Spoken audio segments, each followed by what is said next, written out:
You may even think that your greatest fear is that he'll leave. But what if I told you that the real abandonment happened long before he did? What hurts isn't him not answering the message. It's the old, almost forgotten feeling of not being important enough for someone to stay. And this wound, however invisible, shapes every step, every attachment, every desperate attempt to ensure that you won't be forgotten again.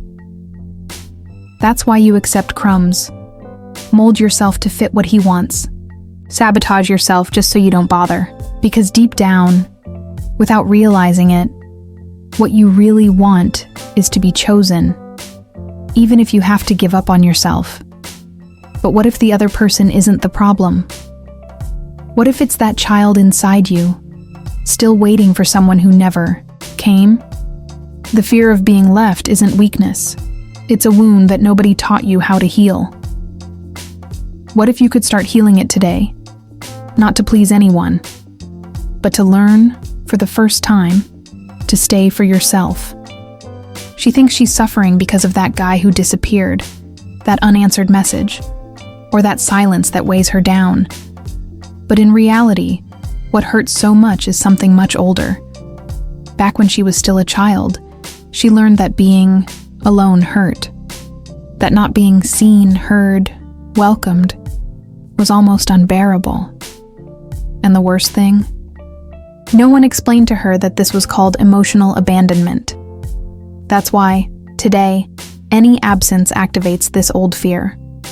When your partner moves away a little, when their tone changes, or when they seem distant. That's it. Anxiety in relationships sets in as if she were being left again. But it's not the now that hurts.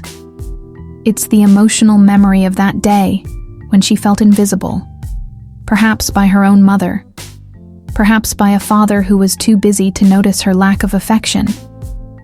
And this is how anxious attachment is born. When the wound of rejection sets in early, it doesn't take much to open up again. A small gesture is enough to trigger emotional insecurity and the need for validation. So, before trying to understand why he doesn't respond, perhaps she needs to look back to when, as a child, she learned to feel that love was synonymous with absence. And that's when the problem starts to become behavior. When a woman grows up feeling that she has to do something to deserve attention, she learns to love like a beggar. She begs to be seen, accepted, remembered. And it's not on purpose. It's an unconscious attempt not to relive the same emotional abandonment as before. That's why she tries too hard, gives more than she can, and silences her feelings so as not to upset them. All this so that the other person doesn't leave. The problem is that this pattern, fueled by the fear of abandonment and emotional neediness, always puts her in the background. She confuses love with effort. She thinks that if she's perfect, he'll stay. That if she swallows her tears, he'll understand. But the truth is that this only feeds toxic and dysfunctional relationships, where she lives in a cycle of relationship anxiety, waiting for crumbs of affection that never arrive in the way she needs. To break this cycle, she needs to stop thinking that she needs to mold herself to be loved. Healthy love doesn't require sacrificing one's dignity. A simple but powerful exercise is to ask yourself, if I wasn't afraid of being rejected, would I accept this? This question can show how much she has negotiated her self-esteem in order not to be forgotten. And maybe, without realizing it, she's calling it love. It's strange to think that someone would unconsciously choose to have a relationship with someone who hurts them. But it happens more often than you might think. When a woman grows up surrounded by emotional instability, an unpredictable father, an absent mother, or figures of affection who hurt more than they care, her brain comes to understand that this is what love is. Love becomes synonymous with relationship anxiety, emotional insecurity, and bonds that bring more pain than peace. So, even without realizing it, she goes after the same kind of bond. Cold, unstable people who she loves one day and rejects the new next. Because that's what her body recognizes as familiar. It's the famous, "I know it hurts, but I can't seem to get out." Because it's not rational, it's emotional. It's the trauma of rejection wearing new clothes. And until this is seen, she will continue to call love what, in reality, is just a repetition of pain. An important practice to start breaking out of this cycle is to identify patterns. What kind of people do I usually get involved with? What emotions are repeated? Writing these down in a diary can reveal hard but necessary truths. From there, she can start to choose differently. Because however much the past has been shaped by emotional abandonment and emotional dependence, the future can be rewritten with awareness. And the first step is to realize that what is known is not always the safest. When the fear of abandonment takes over, loving stops being a surrender and becomes a survival strategy. She doesn't love lightly. She watches, compares, adapts, and annuls herself. Every unanswered message becomes a threat. Every silence from the other person triggers an internal siren. That's not love. It's relationship anxiety disguised as care. It's a desperate attempt not to be rejected again. This kind of love takes its toll.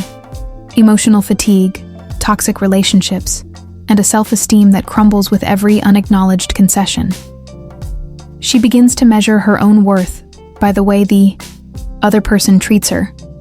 And without realizing it, she enters a dance where affection always seems threatened.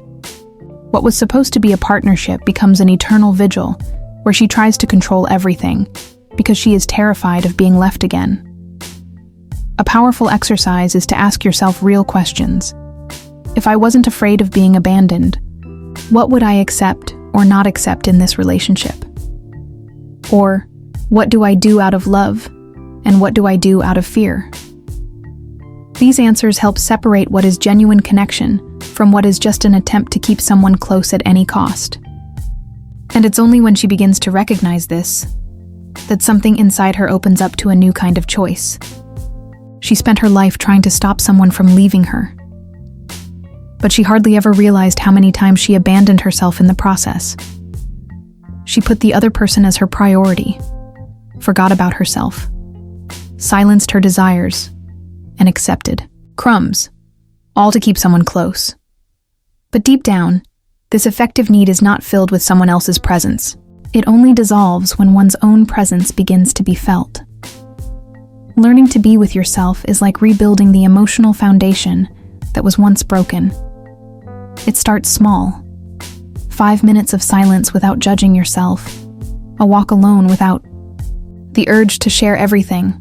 A no, said firmly, even when afraid. It's in these simple gestures that she begins to see herself. And the more she sees herself, the less she needs the other person to validate her. The greatest antidote to emotional dependency is not to promise that no one will ever leave you again.